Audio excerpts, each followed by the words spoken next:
Welcome to the Java Cafe, Java fam.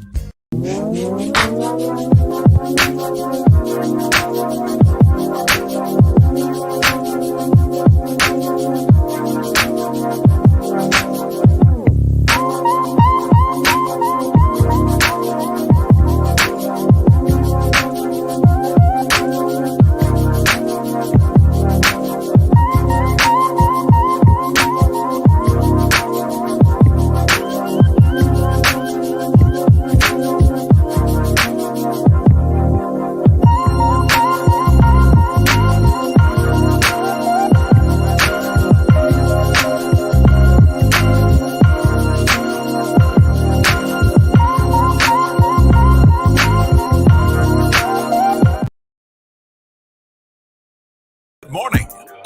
Welcome to the Java Cafe, Java fam. So I tried not to smile when the announcement stopped, but we're here this morning to talk about post-election results last night.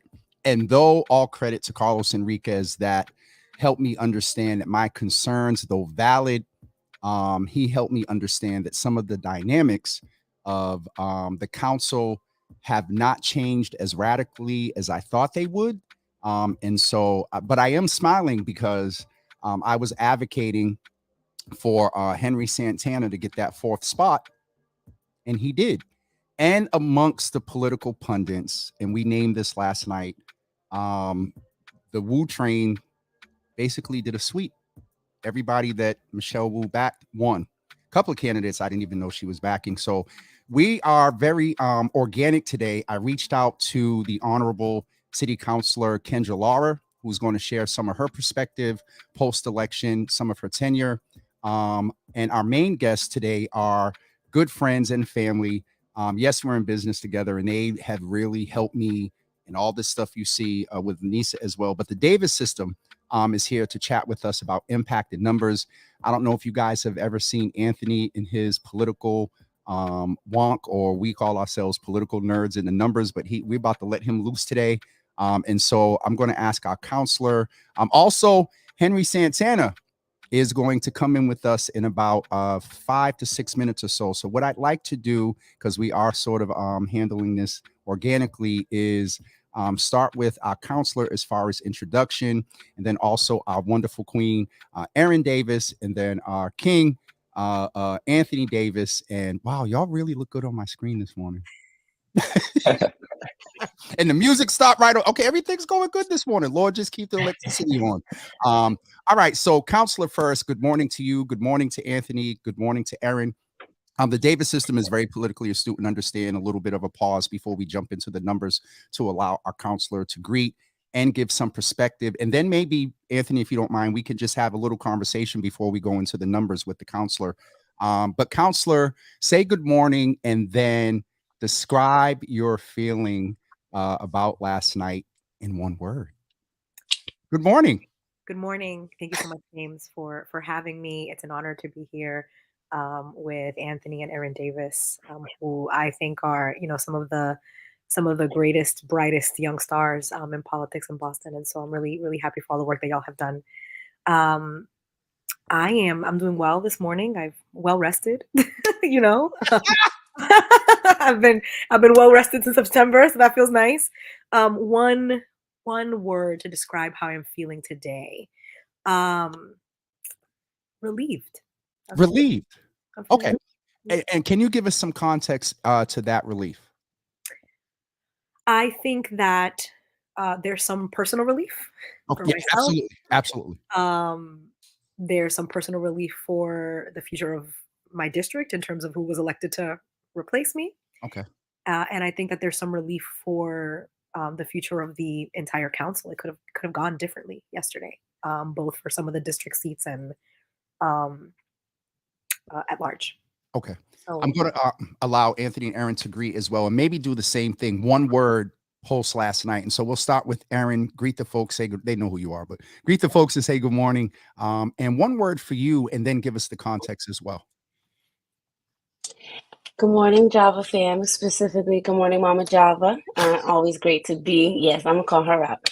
It's always great to be here with you all in the comments, but now on the other side too. Erin Davis, COO of the Davis System. Thank you for having me here, Jimmy, of course. And my word would be excitement. And context is just excitement for the future in terms of who was elected and how our city will continue to move forward. Absolutely. Anthony. All right, so me. Good morning, everyone. Anthony Davis, CEO of the Davis System, and morning, Mama Java. I would say that my word was relieved, counselor. So I'm gonna choose a different word. I'll say ready. I think that there's work to be done, and I think that there are relationships to be repaired, and so I think that I'm ready to do the work in partnership with this new council, and also ready to see how they will do the work of potentially repairing some of those relationships as well. Anthony, thank you, because that was a good setup to go into check with Counselor Laura. And please forgive me because, Counselor, I usually ask in the beginning how you're doing. You know, September is interesting, and we're smiling and we're joking about the relief, but that is an interesting process to, you know, campaign and then not go or not have the results to come out the way that you would like. And so forgive me for not asking, how are you? And maybe you can answer how you're doing and then kind of go into any influence of that from the past 2 years. There are relationships that need to be repaired. There were some interesting things that you and other counselors endured. And so how are you doing? And maybe you're good at it. Maybe let us know your impressions of the last 2 years around what Anthony said about relationships being repaired and the work that must continue. Yeah, thank you so much for that.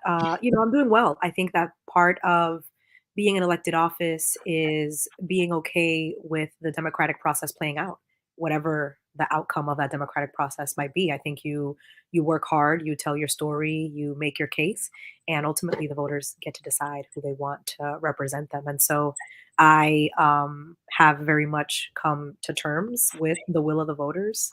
It's been a great honor for me to serve this district for the past years. I obviously have been serving my neighborhood and giving to my neighborhood, particularly in JP, my entire life. And so that doesn't stop when my role in elected office stops. And my hope is to continue doing that.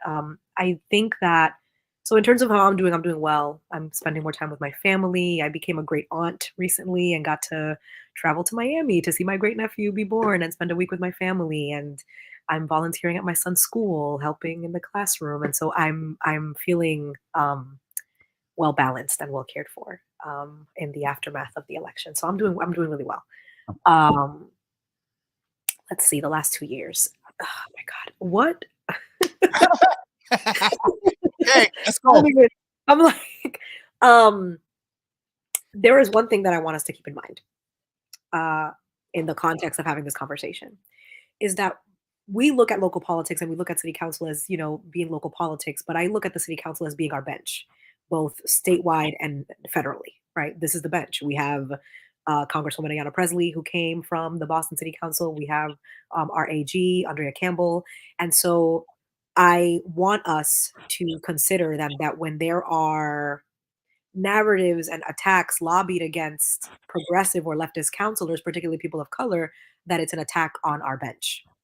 And you know, why is there, and like, what, you know, who are we looking to sit on the bench? Who do we want to be sitting on the bench, and who don't we want to be sitting on the bench when it comes to moving forward politically? And the reason why that context is so important to me is because, although, like was said here, there's some relief to the folks who have been elected, there is also, at least for me, what I would say hopeful skepticism about what it means to have people that are in deep relationship with the mayor, who are the mayor's employees in some respect, or who have been the mayor's Former, employees. yep. Employees. Yep. And so I am optimistic, mostly because I know these people, right? I have a relationship with them. I know that they're people of integrity. I know what they believe in, and also know that sometimes when you get into the fray of politics, there's a lot that can move and a lot that can shift. Mhm. The role of the Boston City Council is to represent the people of the city and to serve as checks and balances for the mayor. We are typically rowing in the same direction as Mayor Wu, right? As we Mhm. have seen, we're typically rowing in the same direction. We're typically looking to really move the policies forward, but there are very distinct moments when the will of the people is not in alignment with the will of the mayor. Give me one example.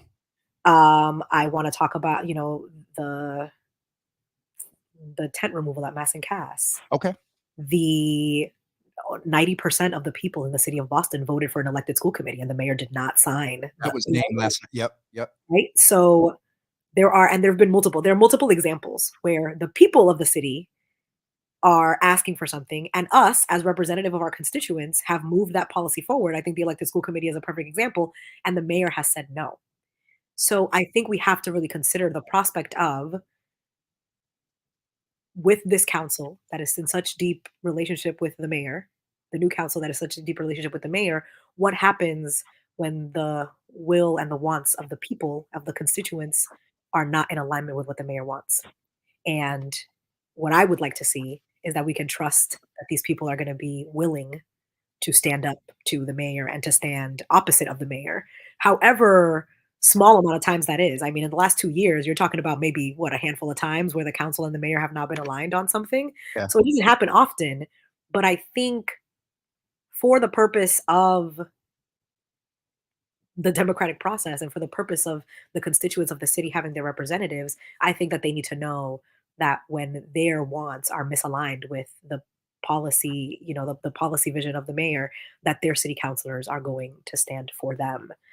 And not just in alignment with their relationship. And I think that's one of my concerns. I'm obviously I'm optimistic Mhm. about what that looks like, but I think that we are, for the next 2 years, possibly going to see policies that are much more palatable and that might move us forward, but at a much slower pace Okay. that maybe doesn't ruffle as many feathers, which I think might be good after the 2 years that we've had. It might be good to kind of take a break and have a breather, a slower time. But I think the last 2 years for me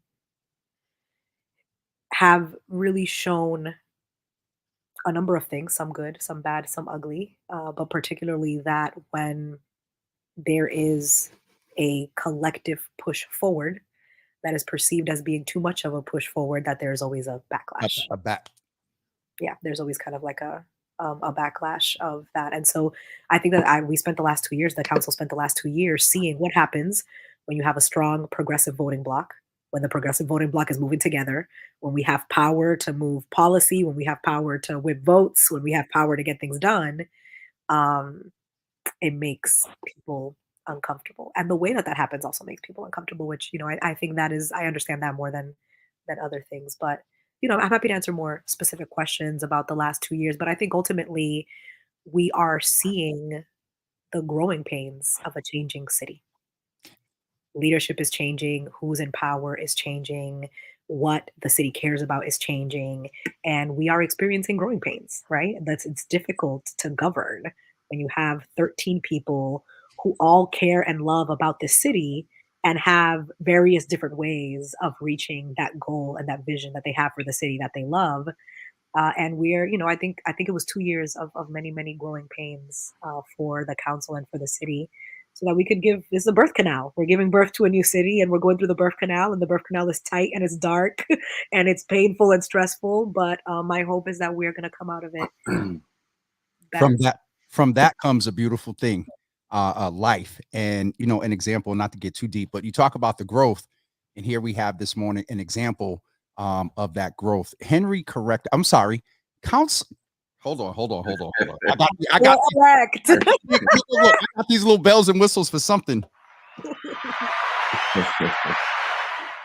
Counselor elect Santana. I lost my train of thought that quick. Welcome. Thank you for keeping your word and coming back this morning. Before you start, I will ask Council Laura to just say whatever it is that you would like to say to Councilor-elect Santana. I would like to have you back for a more in-depth one-on-one. But I thought it was important to hear from you today, initially for your impressions. We'll get deeper, maybe in the after dark, into the last couple of years. Yeah. We do after dark. Happy to do it. Anything that you would like to say to Councilor-elect Santana? Henry, first of all, congratulations. Thank you, Councilor. As the third Dominican elected to the Boston City Council from another Dominican system. First male? Is he the first male? First Dominican man. This is first for Henry. Go ahead. First Dominican man elected to the Boston City Council, the third Dominican to be elected to the Boston City Council. We welcome you. I am incredibly proud to have another Dominican on the council. It's just for me, it has been a reflection of the power that our people have been building for so long in this city. Even though we've been so incredibly present, we have not necessarily been present in the halls of power. And so I think that your election is a reflection of that. I am very happy that the outcomes were what they were last night. And a piece of advice: hold on to yourself, Henry. Especially as an at-large counselor, there is a pull to, as a representative of the entire city, be pulled in every direction. Congresswoman Ayanna Pressley, when we all got elected, had a sit down on Zoom with all of us. And the advice that she gave us was, remember who elected you.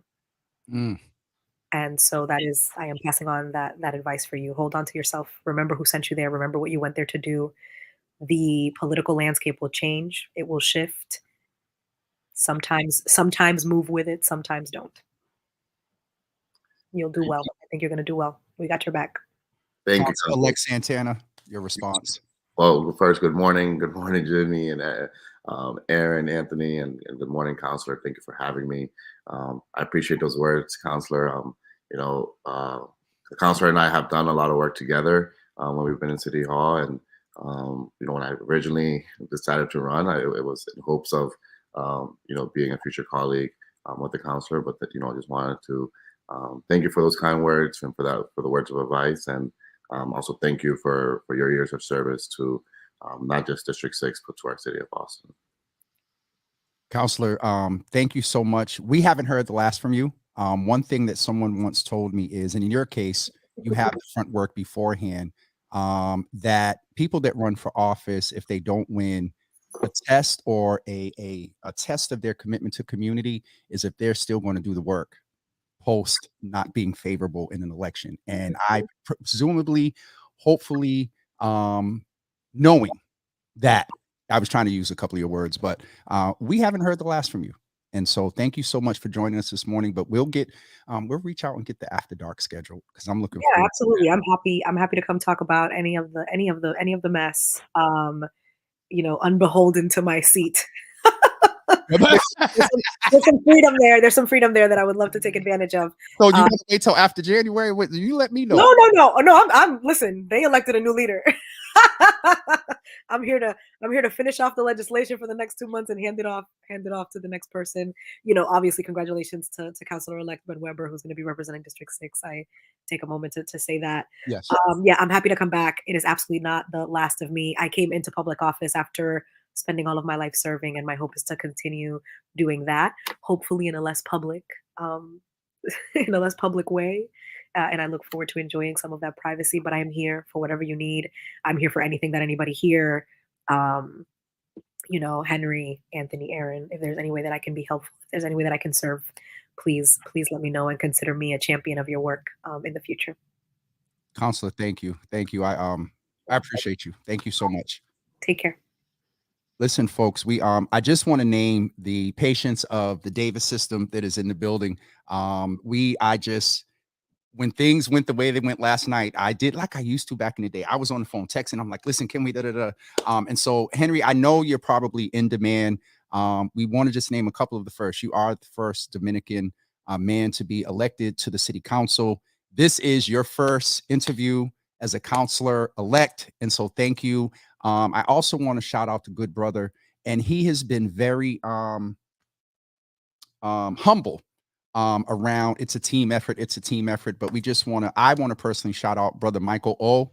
who was leaderful, on we all understand the campaign side of stuff. And so we may refer to that here and there, but just to appreciate him and others that were very instrumental in your victory. And so, Counselor-elect Santana, describe to us how you feel this morning. Thank you. Yeah, it sounds weird. I won't. Aaron, he did an Anthony laugh. He said, Oh, I feel honored and grateful, right? It's been a long journey. I decided to run against four incumbents back in April, and um, I didn't take any days off. It was to work since then, all the way up until the polls closed. And I think yesterday there were so many emotions. I was happy that I was able to share that moment with my family, my mom and my dad and my sister, and just with so many people. My campaign team. I know you gave a shout out to Michael. I also want to give a shout out to Grace. Who I had the honor of having two campaign managers, and also just all the volunteers. Like, they were just like, I've been a part of campaigns, right, and I've been around elected officials. But it's very different when you're the candidate and that people are giving 30 minutes, an hour, 2 hours, sometimes 5, 6. Like, I had some really super volunteers on this campaign who just dedicated personal time and to this campaign, and they made a city kid dream come true. It still doesn't feel real. The emotions are still kind of all over the place. But I know that I'm ready to serve. Boston made a decision last night to, I think we talked about it, Jimmy, of the decision that was at play. And they chose to move forward, right, and to invest in the future. And I'm happy to be part of this, part of that vision. And I'm ready to work, ready to work on behalf of the city of Boston residents, and ready to collaborate with, my future colleagues on the council. Absolutely. Now that you are a counselor-elect, I'm going to shoot you a little dinger. Counselor Laura just made a reference to the fact that this council, and we can go into a little poly here. This council has a lot of folks that have worked for you, one of which have worked for the mayor. How is it, Henry? Presumably, if there's any difference of value, difference of a policy difference, how will you assert your policy difference and still keep that sort of, because in this city, it has to be relationships. From a political standpoint, we all know that you in your own right work, the campaign team work, but that little push of having the Who Train behind you helped as well. How do you stay true to you if there are instances where you differ? Yeah, I think exactly kind of how Counselor said. Remember, ever since we received this news, I think that's been the advice that I received. Remember who put you in there. Remember your why. Remember why you ran. And as someone again who comes from from Dominican Republic, grew up in public housing, grew up with a family that was living paycheck to paycheck. I won't forget where I came from, right? I think I'm very proud to have had Mayor Wu's endorsement and support in this race. I think in order to be an effective city councilor, I think you need to be able to have a working relationship with the mayor. Yep. And I think one of the things is, like, I think it's very valid. Like, you're being supported by the mayor. How are you going to differ on things? And I think as someone who has even worked in an administration, there wasn't always, I didn't always see eye to eye on certain decisions that were made, and I was as an employee. Okay. And I think I was vocal in that, right? And I think that's just part of the way I lead, the way I show up to my place, and I think people have learned to respect that, and I think that's the type of person I'm also going to be on the council. Someone who is going to be able to listen to everyone, listen to community, be able to work with the city council colleagues, but also have a working relationship with the mayor. And I think the city of Boston residents deserve a city councilor like that. And if there's going to be times or votes or situations where the mayor and I are not seeing eye to eye, I'm hopeful that that there's going to be a working relationship there, that I can feel come through and just voicing my opinion and standing, across our differences. And I think that's very important to be an effective city councilor, and I'm looking forward to doing that. Henry, for your first dinger a little bit, and it was a friendly fire. And Michael understands that that's our little joke. But no, I seriously wanted to ask that. Everybody knows I'm friends with the mayor, and we also have not had full agreement in policy. And I think that's one of the things, if I heard anything, that people's concerns were. So I thank you for answering that. And I know your time is very interesting, and I also want to get back to our wonderful numbers and Aaron's impression or impact from last night as well. But what is it that you would want to say as we get ready to wrap up your segment to the people of Boston as far as expectations? What do they have to look forward to? Are you ready to state maybe some of the things that you're looking forward to proposing in your first 100 days? What will your first maiden speech be about? Like those type of things as we get ready to wrap up. Yeah, so I think to Boston residents across the city, I first want to say thank you. Thank you for the opportunity to be able to serve you all in this capacity, to be your next Boston City Councilor at large. I am incredibly humbled and thankful for the opportunity. And I think, again, as someone who's campaigned for several months, I'm a city kid. I'm a product of the city. I'm a product of our Boston Public Schools, our product of our public housing here in the city of Boston, after school programs, summer programs, you name it. And you have someone in there in the city council who understands our most vulnerable residents, who also has the professional experience of someone who's already been in the city hall and knows how to get things done, who's already built relationships with different leaders and staff across the city, not just in City Hall, but again, across all neighborhoods.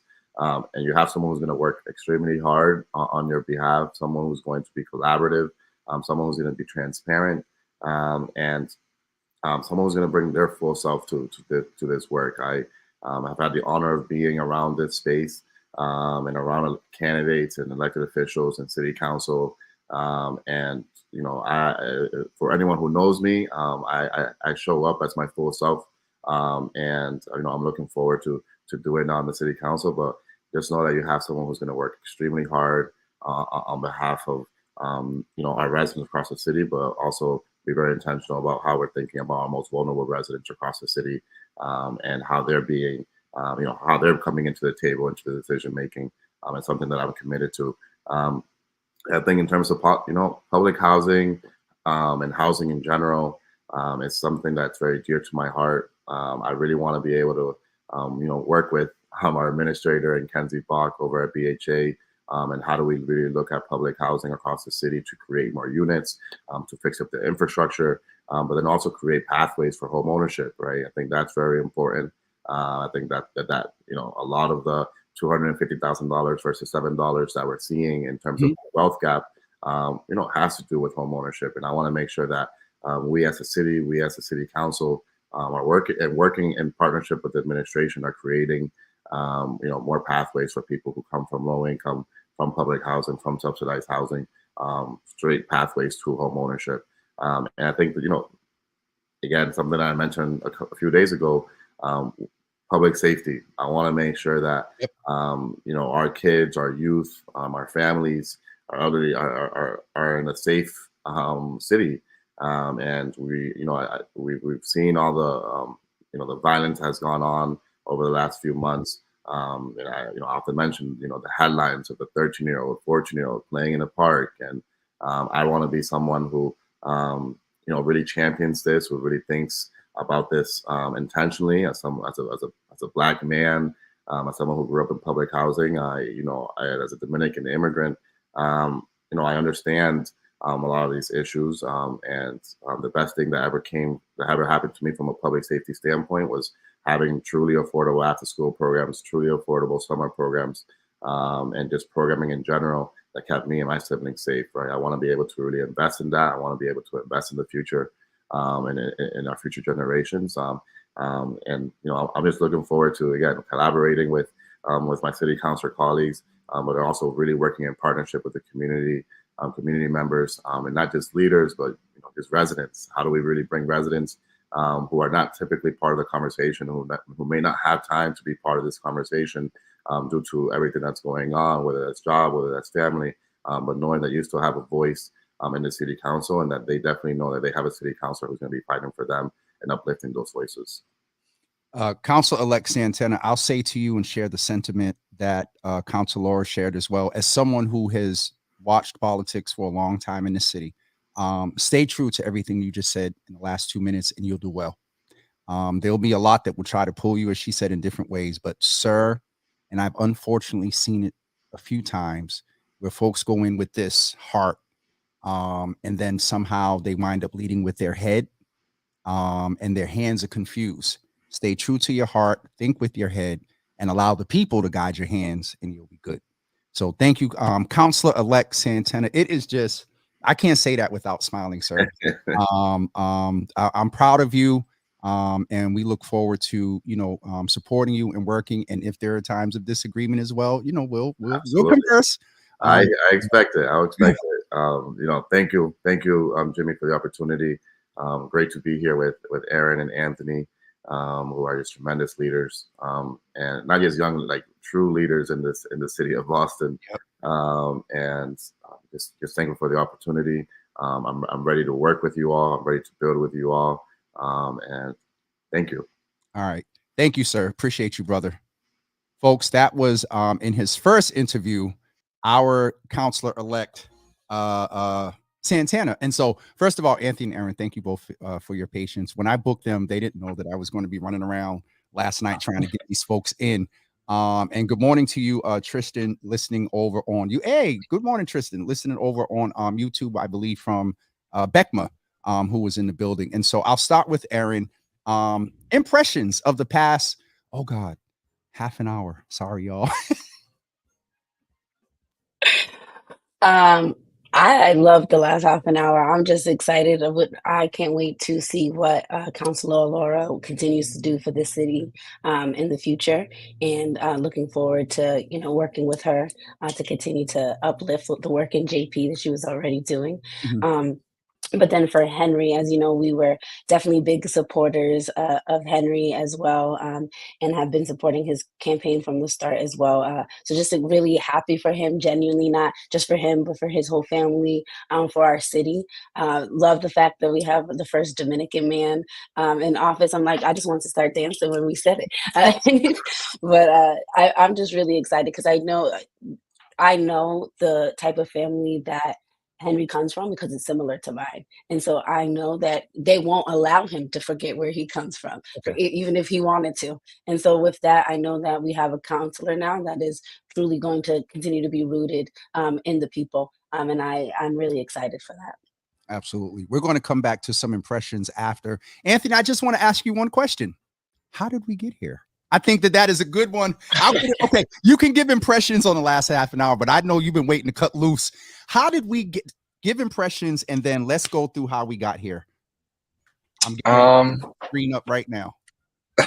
So impressions of the last 30 minutes. I think that it has been an amazing conversation. I think that I echo everything that Aaron said, just in terms of Councilor Laura and just like her willingness, I think, to be here the day after the election and just share some time and share her expertise from her vantage point of actually serving on the council.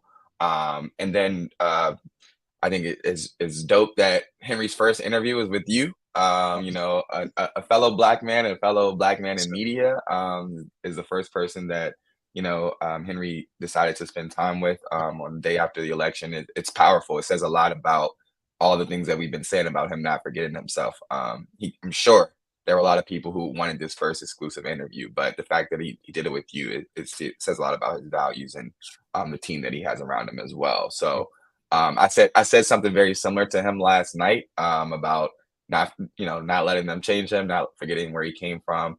But I would be remiss if I didn't say that I shed a tear or two listening to Henry speak last night. He did,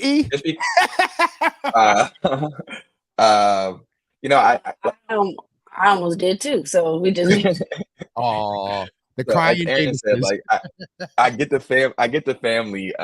family aspect, and Henry's little sister Keisha actually was an organizer underneath me on Mayor Wu's campaign, and so I've been able to watch her grow up over the last couple of years, and been really close to Henry, and so just to watch him kind of step into that position last night with that acceptance speech, it was.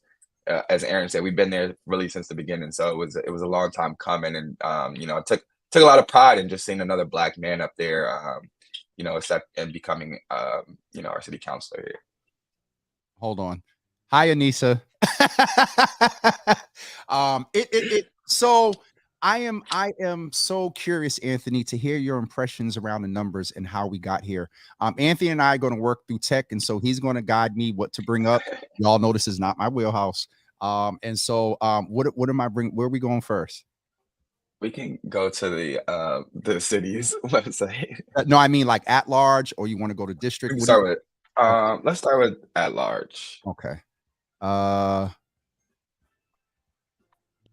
We got to get to the point where we get Anthony one of those giant monitors with the I little want one point things too. that he can click because he's the John King screen. That's what I call it. Okay. John King, yeah. So this is, I want to get them. I think we have all here that okay, there we go. Those are all. And so, Anthony, based on people see numbers, there are some obvious things here that people can see. Obviously, Ruth C was top billing, but let's get into some of the implications around the numbers. What are your impressions based on what you see here? Yeah, so I think one of the things that immediately stands out to me is that just the pure number of, if you scroll down a little bit more there, you can see the number of ballots that were cast. Wait a minute. That number looks close to another number I saw. Yeah, so last night before we saw any official results, I text James that my number that I projected, and I have this on a spreadsheet right in front of me. I can't share my screen, but I have it on a spreadsheet right here in front of me. I got the text. And it said 78,072 ballots would be cast, and we ended up at 76,397. So I would say that that's well within margin of error in terms of predictions of how many ballots would be cast. Get it, Anthony. And let me toot his horn. Let me toot his horn because he's not going to say it. He's been right about his predictions the last 3 cycles. Okay. He's been in the margins the last 3 cycles. So there are times it's that's my man. And we'll get into the importance of having someone on your team that knows how to do this. Go ahead, Anthony. Yeah. So we can scroll back up. But just that piece I think is really is important.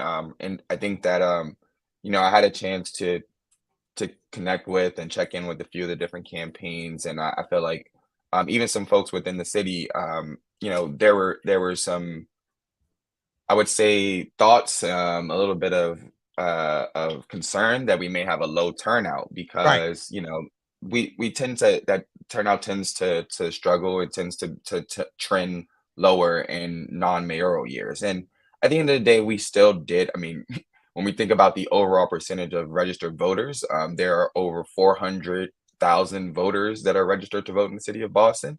And so well under 25%.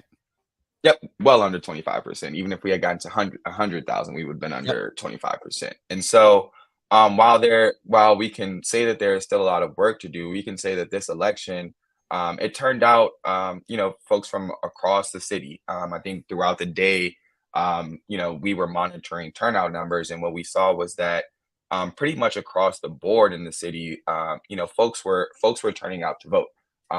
People wanted to make sure that their voices were heard, and I think that this goes into a number of different reasons. I would say one, just this diverse set of candidates that we had as well. This was a really competitive at-large race. If you go right back up. Sorry, sir. Back up. Yep. No worries. So if you scroll up a little bit, back the way, sorry. We could just get all the at-large candidates on the screen. All the at-large, okay. Wait a minute. That's what I'm trying, Anthony. Yep, here we go. You're good. So you see just our top 2 spots were separated by less than 700 votes. That's major. So that's extremely major. And I think that you can look at the city in terms of the neighborhoods and some of the wards, and we could dig into some of that as well.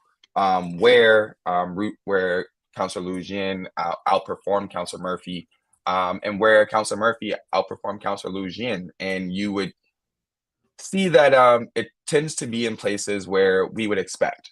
So right now, let's keep it 100. Is it race based on the wards, Yeah. the demographic makeup of the wards and precincts and neighborhoods?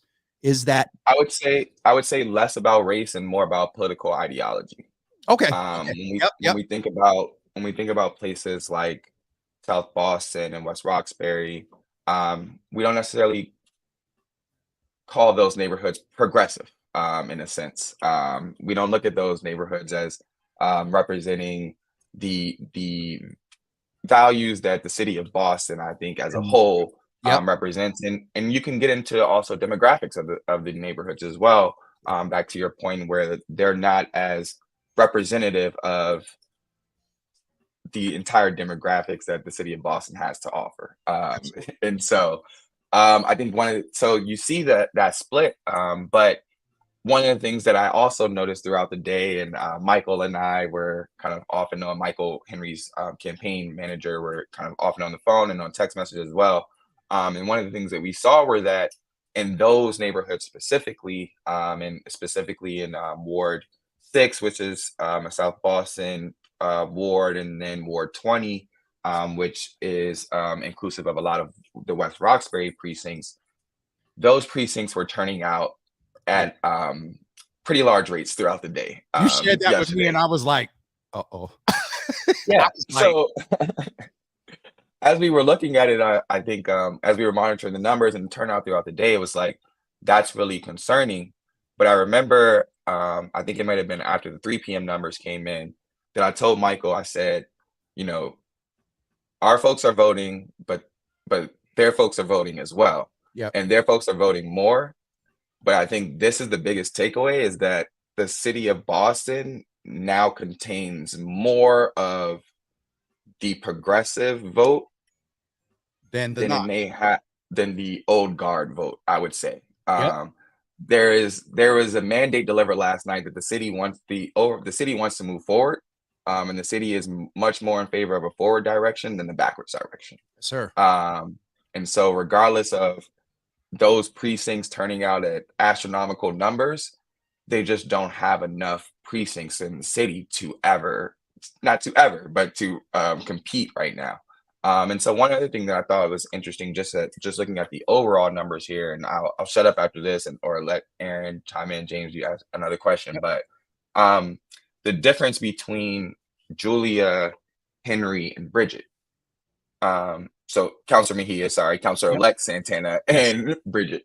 And you look at those numbers, and the margin is fairly similar between each of those. So our third place councilor, Julia Mejia, 38,529 votes, basically separated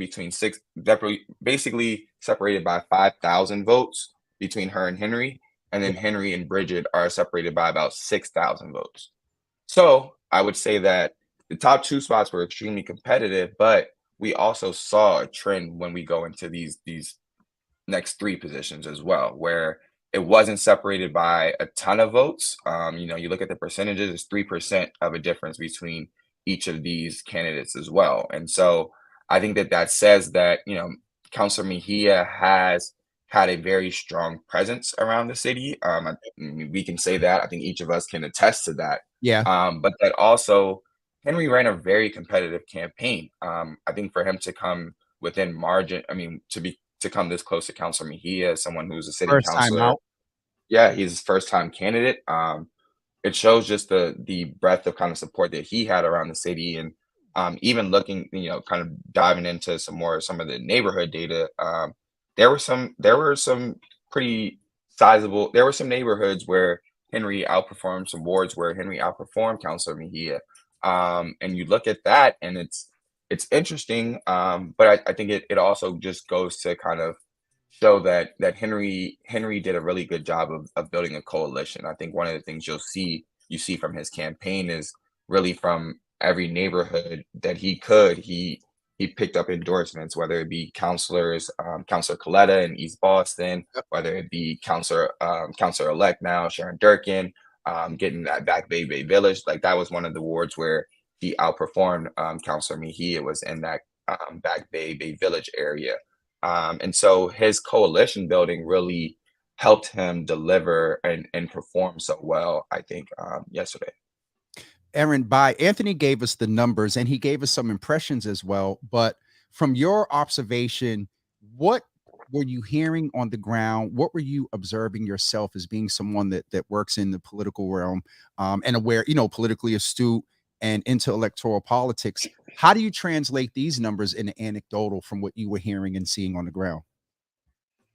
Yeah, so I think one thing, although that our politics, in Boston can sometimes we are only really talking about progressive and conservative values, but we have to remember that everyone who's on the ticket was Democrats. And we did not have any Republicans on our ticket and on our ballot, and that is an important piece to like continue to have in the conversation here. Absolutely. And so what we need to do is continue to maintain our progressive values on the council. And so with people like Councilor Lara and Councilor Arroyo, regardless of whatever scandals or things that may have occurred, we have counted on them to continue to vote progressively and to vote with the people. Yes. And how do we continue to maintain that now that they're not on the council anymore? And I do think that we have gotten some people last night that will continue to maintain that. But how do we continue to hold them accountable as well? Because it's important when we look at votes like BPS, when we look at Mass and Cass, when we look at the MBTA, when we look at housing, like these are major issues happening in our city that we have been leading and trying to make changes and move forward and what they look like within Boston. And 2024 can be a continuation of that, or it can be a setback. And this new council really has the opportunity to help propel us to continue to be that city upon a hill that, like, we talk about the mayor of Boston isn't just the mayor of Boston, it's the mayor of New England. And that means our city council is the city council of New England. And so the votes that they pass, the things that they do are just as important, just as impactful. I feel like a lot of people were talking last night about like, is our city council going to be running our city now? Because and what support are they won't give, or will they give the mayor now that they've already gotten in? And I think that's where we really need to focus in, is how, now that they're in here, how are they voting? I think that's what we need to continue to pay attention to.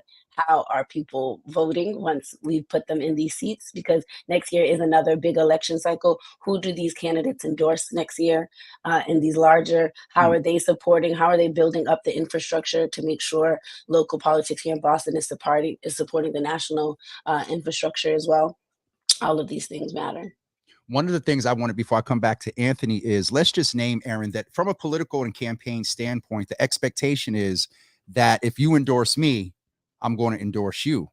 And we've seen some deviation through the years away from that. Can you just explain a little bit that folks, absolutely, and I see that. Can you explain a little bit about the that expectation for folks that may not, I mean, simply it's one hand washes the other, but that is sort of an expectation, and it lends to some predictions, I'm sure. And when Anthony does predictions for next year, he's going to go look and be like, okay, Michelle endorsed Henry, or let's say, I don't know, a state rep, because next year is state level, right? Let's say, for example, out of the air, China endorsed Henry. Anthony's going to look at that and be like, Henry got this much in these precincts and wards, so let's predict that his influence will help China where her precincts and wards are. So there is a piece there, Aaron. Well, I'm just like, you just explained it.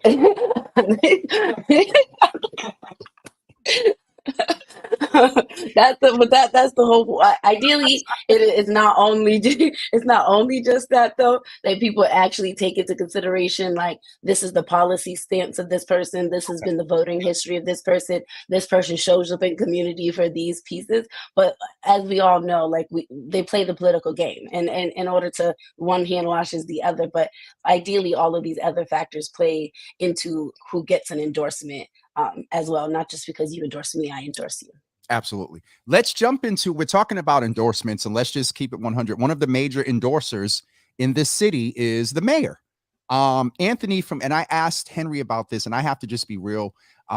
He handled that question, I think, very well. He was authentic. He kept it 100. He was hospitable, but he was balanced across the board. The vantage point of having Michelle Wu behind you. Michelle had, I thought just there were two candidates, Henry and Enrique supporting, but come to find out she was supporting I believe Ben Weber as well. And so that's this indication of the sweep. I got a text and that's all it was, a broom. And so what is that vantage point? And what was the influence of Mayor Wu's support and endorsement? Yeah, and even Councilor-elect Sharon Durkin as well. The mayor supported her back in her special election over the summer, and again in a re-election. And so, I mean, if I'm the mayor and her team this morning, I'm waking up and I'm like, all right, we still got it. Like, we still got it. There was a tweet. There was a tweet from the team members. Okay.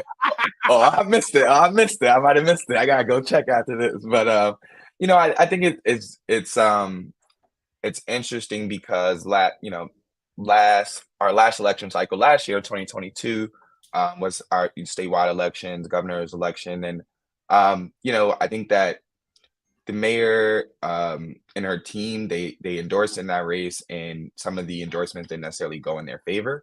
But I think that they received a lot of unfair blowback on that. I think that one, there was just, it's a statewide race. And so as much as the city of Boston has influence, there are other voters. And so to come, and then at the same time, and the team was just getting their footing in City Hall. Yeah. They were within it. They were still within their first year of being in office. We always forget that they didn't have the customary transition period that most mayors do. She had to go to work as soon day after she was elected. 10 days. Yep. And so the team didn't get that customary transition period. They're still getting their footing, and so they made some endorsements last year that didn't necessarily go in their favor. But if you look at it this year, it's like, as we've said, it's been a sweep. It's been an indication that the city of Boston is still rowing in the direction that the mayor is pushing it in, and that the mayor envisions as well. And so, I look forward to Council. Go ahead. Ruth's council. I got on Do Not Disturb, and council. Go ahead, Anthony. I'm sorry. Terrible. Leave me alone. Text from the counselor. But no. So I think that last night it shows that the city is moving in the direction that the mayor wants it to move in, and that she's well positioned to run for re-election. She's well positioned to run for re-election. We'll jump back into that in 1 second. Councilor Lucian, how are you? Good morning. It's a good morning. It's a good morning in Boston. How you doing, Jimmy? Now, Counselor, I know your timbre of your voice, tends to be, but were you out? Yes. Okay. So we had my own what party at G Bar, and then we went to Stella's the end of the night. I got to call George. He was just so good to me last night. You went to a Stella's? Yeah, I had to do it the right way, So you must don't know, Counselor. There's a rumor that I'm either part owner or a manager there. So, oh my goodness, I wish I had. Well, I was home halfway getting ready to go to sleep anyway. So, Counselor, top billing. Yeah. How do you feel? Yeah, I feel, I'm not gonna lie, I feel good. I feel grateful. I feel good about what this means. Of course, it was like a selfish interest, right? And like, we did well. Team Ruthie, we showed up and we showed out, but also what this means for Boston, right? Like that this is, and what I represent and what we represent collectively, we are the present and the future of Boston, and not anything else. You feel me? Yes, ma'am. I absolutely do. And so it's so interesting. I asked you this yesterday. There's always this assumption: top billing for city council at large, they're perfectly aligned to maybe run for mayor. Has your response changed from when you were on Friday to today of now being top billing as at-large counselor? Is a mayoral run something that's in your purview? I will say what I said the last time. Honestly, in so many ways, I want to do the best that I can do at this job. There's still so much work left to do, right? I think I talked about this last night on Monday, the day before the election. I was saving a woman from a foreclosure, like helped her save her home in Dorchester. And like, could I do that as mayor? Yeah. But can I do that as city council at A little large? bit easier. Yes. Yep. And Absolutely. so I'm happy doing my job and working alongside the administration and working alongside the federal delegation to get stuff done. Right. This is where I'm called to be. This is where I am right now. And I'm happy to be here. It is. I have one last question before you go. When you talk about working with the administration, there has been, we talked about it last night. We talked a little bit today. Council Laura had named it, that this is a very strong relationship with the mayor council. Yourself, Sharon, Henry used to work for, and also the other, Enrique used to work for as well. There is some camaraderie there. What do you say to some of either the concerns or presumptions that folk have about that close association with the four of you with Mayor Wu? Well, I will say I never worked for Mayor Wu. No, not work for, but yeah. Henry, Sharon, Enrique, all of them. Like, I didn't work for the mayor, but I do align with a lot of her vision for the city of Boston, and I'm really happy. Let's talk about it. I'm really happy. Okay. Henry is the one who won the at-large seat. I am incredibly happy for what that means for the city of Boston, for our partnership and our working together. I'm Haitian, he's Dominican, like what that means, and we're both Black. And Henry will be the first to tell you that, like, he's so happy to have had the support of the mayor, but his lived experience is different from that of the mayor as a Black man who grew up in public housing. So the way that you look at issues is going to be different. And I just told you that I agree with the mayor, a lot of her vision, but I also am always going to vote the way that I think is what makes the most sense to this city and for the people that I represent. So that means that we're not always going to agree, you know, and on the biggest moments that have mattered to the council, whether it be BRIC, whether it be on pay for municipal workers, school committee, school committee, we differ. And no one, city council is not meant to be a rubber stamp. But if you align with someone whose vision you believe in, that's one that's transformative, that one that is working to really center equity, it makes the work easier. That this partnership can be one, yes, of accountability, but also of working together to do things like prevent the foreclosure, to show up for our residents, to build more affordable housing. And so, yes, we are not a rubber stamp. We are to hold the administration accountable, and we are to work together beyond the politics to solve people's problems. Counselor, I will say this, that we're talking with you and Counselor-elect Santana this morning. I hope that a lot of the folks that have the concerns, about the strong relationship or whatever, were able to ascertain and extract that there is some level of independence, at least with you two, to which we just spoke. And so from a political standpoint, you get why, I had asked you that. No, I get it. Yeah. But Counselor, I'm just so proud of you. You came out top billing. Anthony and Aaron is on. You may not can't see, but they are on as well. We're going over the numbers. Anthony had already stated that, there was sort of across the city kind of dual support. Folks voted, between you and one of the other counselors around, political ideology. But top billing is major, Counselor. And so we want to congratulate you for that. And just thank you also for taking the time. Who'd you interview with this morning before Java with Jimmy? You do anybody yet? One Haitian radio. That's that's community and what does Josie Ann call it over? I think the term they use is ethnic media. So that's ethnic fine. Media. Ethnic media. And okay. Then my best friend, who was also my campaign chair, came over and brought me flowers. So it's been a nice morning. I've been trying to recover my voice. Listen, get you some honey. Yes, I got it. Get you some honey and just drink honey. And you might have to go on after you finish this interview. You might have to go on vocal rest for a couple of days. Maybe we'll see. I got somewhere to be at 12:30. Anthony and Aaron, I was telling them, I was like, sit home, but I gotta be out in the streets because that's what I'm elected to do. So, all right, Counselor, thank you so much. The platform's here. Keep us abreast of things that you're doing, and also where we can help when it's time that we have to advocate, make phone calls, and send emails. Thank you, Jimmy. Oh, one last question. What's going on with the council presidency? We shall see. Because that's what I was going to say, too. That's what I wanted to talk about. I know you were waiting. I know Anthony and Aaron. Were like, y'all are not going to let her go without asking her this question. So I see you, Anthony. President Louisiana. So, there's some speculation that is between you and Counselor Mejia. I know y'all, let's keep it 100, Counselor.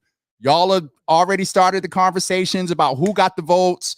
Okay, if you vote for me, maybe we can get you this committee or at least vice chair. We know that's going on. And so what's your response there, Counselor?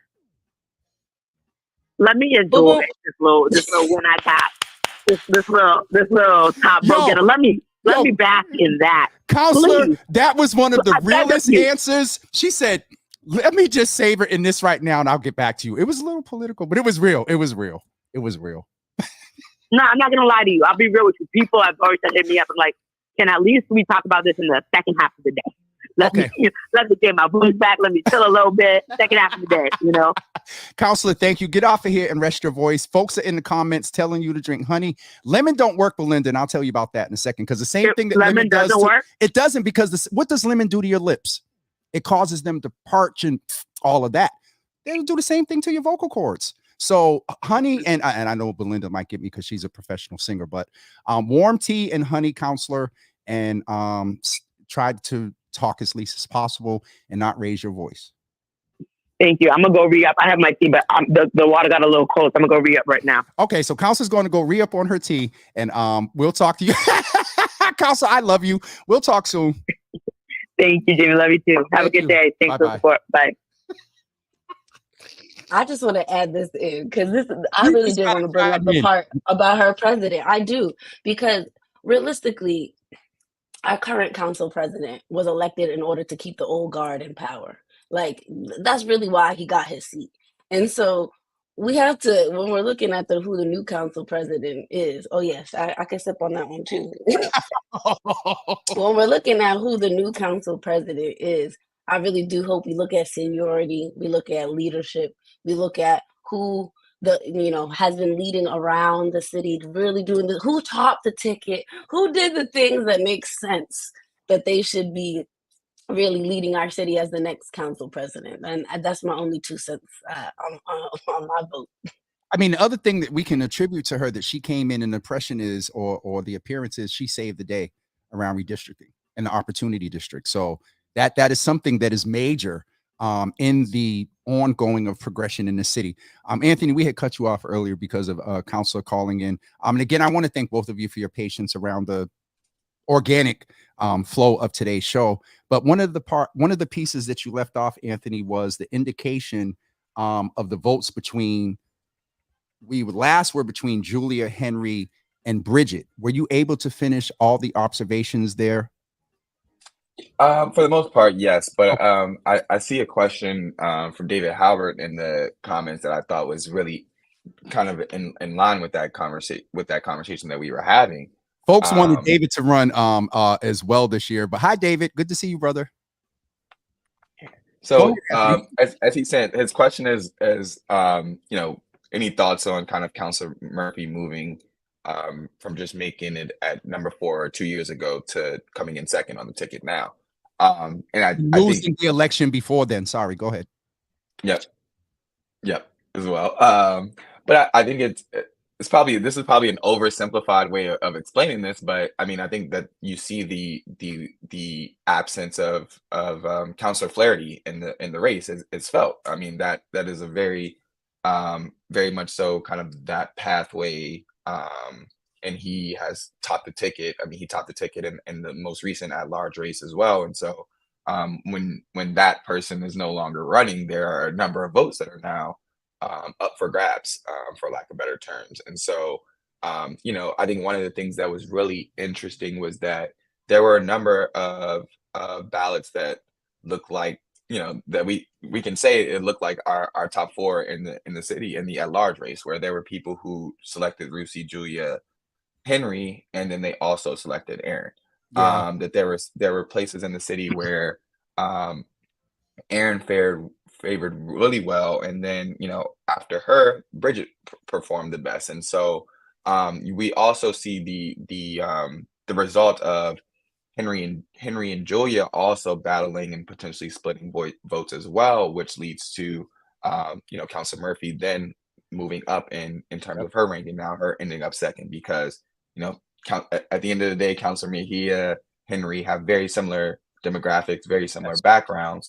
When you look at a place like East Boston in particular, you'd be surprised, but Councilor Murphy actually won Ward 1, which is mostly East Boston. Which is a large Just off the Latino population, correct? More Brazilian, absolutely. Latino. Yep.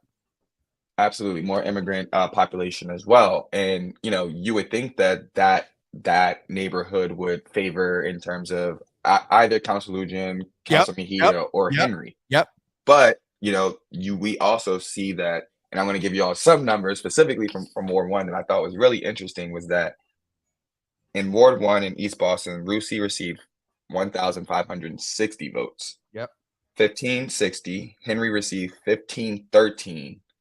And Julia received 1505 in East Boston. In East Boston. Okay, so they were kind of like on the same line, similar to what you were saying here with the gaps between. Yeah, so the three of them, Bridget was factored in that one, but go ahead.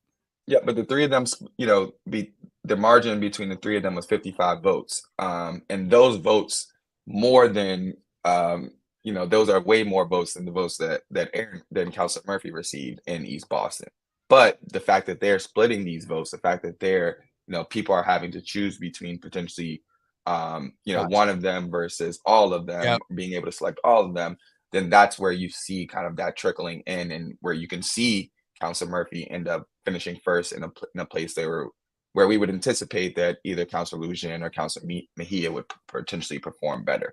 And so I think that lends to, again, it goes back to the point about that there are more of those, I will say, left of center votes that are out in the city of Boston than there are those that are right of center. Because even in a place where, Councilor Murphy could have topped the ticket, the next three are right next to, their vote total surpasses her vote total. So based on what Anthony said and some of the stuff earlier, Aaron, though, you're not old like me, you know some of the history and been around. Do you think, from your observation as a young person, are you hopeful that the city is still there's the mandate that Anthony talked about, but again, you're on the ground, you talk to folks. Do you get a sense from folks that the city is changing? I get a sense from political influence people that the city is changing. From the everyday person, no. I don't think there's a difference. And that there is very much a difference. If you are politically adjacent, if you are, somebody who is in tune with what's happening in Boston politics, you see the difference. You see how City Hall has come out of City Hall. You can feel that difference. I was just talking with Jeff from Low Key Dispensary the other day, and he was saying how he sits inside the City Hall and has coffees now. That's not something that he was doing prior in any other administration, and how that's the difference in, like, City Hall feels more communal, right, to people. But in that same sense, I'm like, the everyday person, the person who probably has never voted in a primary or doesn't care about voting at all, or doesn't feel like politics is really for them, they don't see the difference being changed. And I think what's really important is how we communicate on a layman term what is happening in our city and what's the difference being made here. And so it has to go beyond just like this voting time here. It's really about voter education, civic education. How are we informing the people about what's happening, not about the candidate, but about the policy issue areas is where we really need to focus on, because we can get so lost in just being like, I'm a candidate and I believe in this like one small, minute piece of such a larger issue. And it's like, the people really need to understand the larger issue, how it impacts them on a day-to-day basis, and how you all have the power to make these shifts. And I think that's what's really missing. One thing I wanted to ask you about before we let Anthony wrap up is one thing in Boston that is very interesting. And I mean, I've been called it before, y'all probably now even more so. And let's just name how folks have come on and talked about how one thing I do observe, and I'm not going to ask you all this, I'm going to say this. There's a changing of the guard in Boston when it comes to political operatives. The gatekeepers are changing. The average age is dropping down. The demographic of white men now is decreasing, and it is increasing around people of color. So anyway, I just wanted to put that out there. Sorry. No, no, no, no. Now, Here. you ain't said nothing but the truth. I see no lie. Like, Listen, it is really. I'm sitting here and I'm watching. I'm looking at you all. I'm looking what Council Laura said. I looked at what Henry said and whatnot. And I'm looking at these numbers and what Anthony said about the numbers. We ain't changed, but we are changed. I think we are changing. yes, I think we're focused always on talking about the candidate and the people, but Policy. for the people behind the people, because we need to start asking these candidates who's running your shop, beyond like their general staff, beyond their campaign Who's your manager kitchen and cabinet? their comms direct. Who's on your kitchen cabinet? Who did you pay hundreds of thousands of dollars to print and send all those mailers? Who's your printer? We have a black-owned printers, union printers here in Boston, in Massachusetts. Are you using them? And that ain't just to the people lighter than us. That's to us too. But go ahead. I'm sorry. Okay. Is the person supporting your comm shop?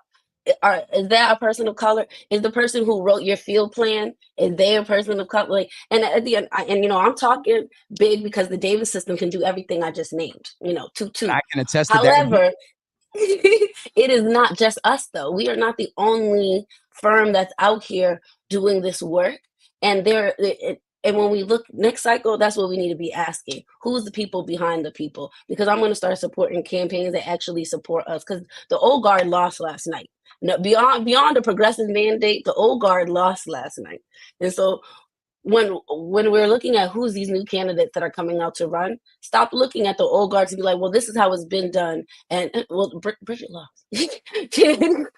So let's look at who is the new guard? Who is the people? Who is the people behind the people?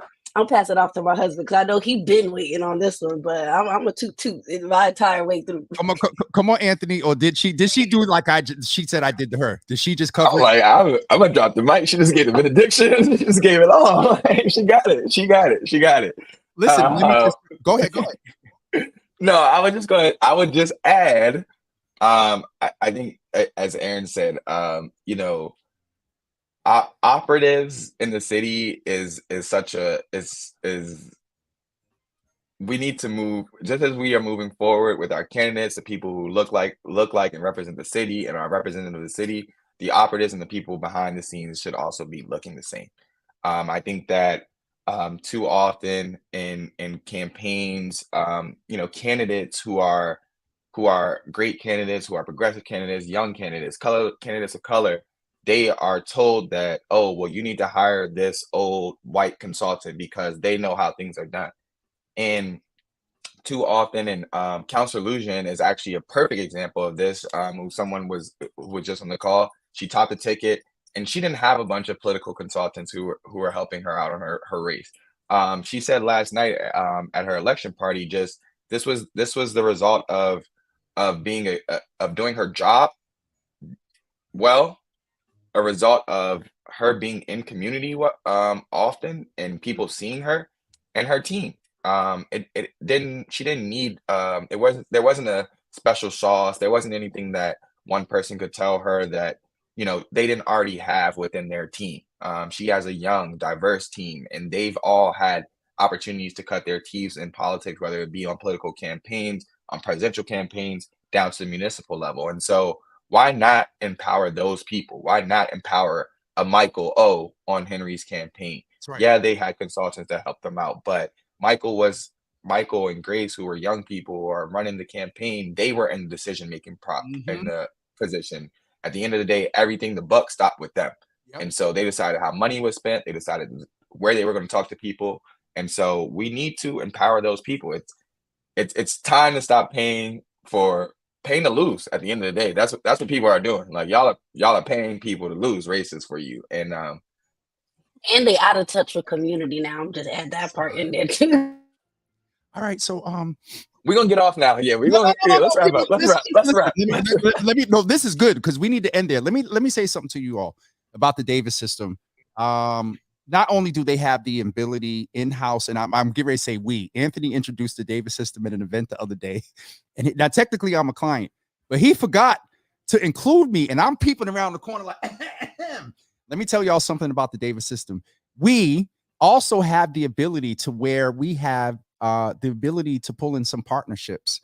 And we can get you a few things. We'll talk more about it later, but there is a myriad of resources and services that collaborative efforts between the Davis system, myself and a couple of others, we can get you a win. We can help you with your messaging.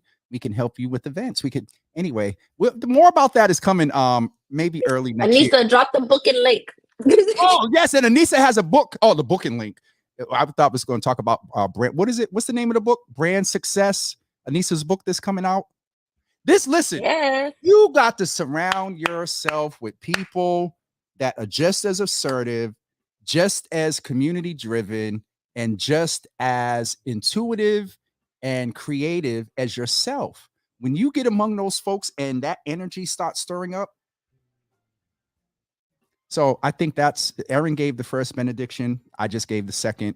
Anthony will allow you to give the third. What I say unto one, I say It's all.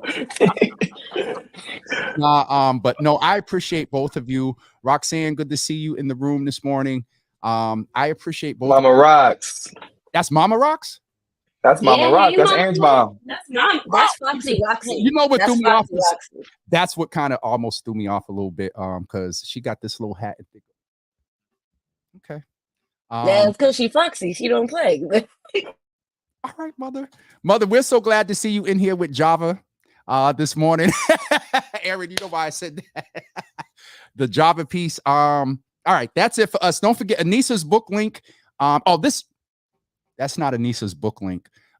This is the thing. If you if you if you want to come on the show, well, if you have an idea to present to the show to be vetted, you can go there. If you need us to come and host your event, we also have the ability to do that. We host events. We can go live from your events. We can help you do a podcast. There's a whole bunch of stuff going in here. Also, you can schedule a consultation with the Davis system around what this turned real quickly.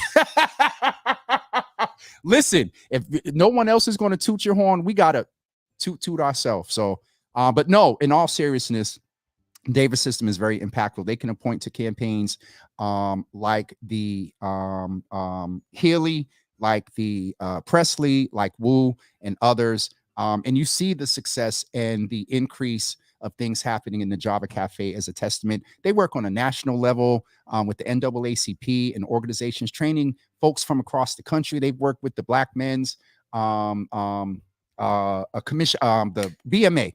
What is it? Black Men's. What is Office of Black Male Advancement? Laura Frank's going to get Office of Black Male Advancement. Yeah. Got folks trained there, provided training. So anyway, yes, I'm getting off of here because Miss Teresa said I'm messing up on words. So I'm going to get off of here. UCB people, y'all get an hour and a half today for your community service. And that's it. I appreciate both of y'all. Are y'all tired after this? We appreciate you. Yeah, good. We're looking forward to a little bit of rest. Okay. All right. I appreciate. Oh yeah, y'all got some rest coming up soon.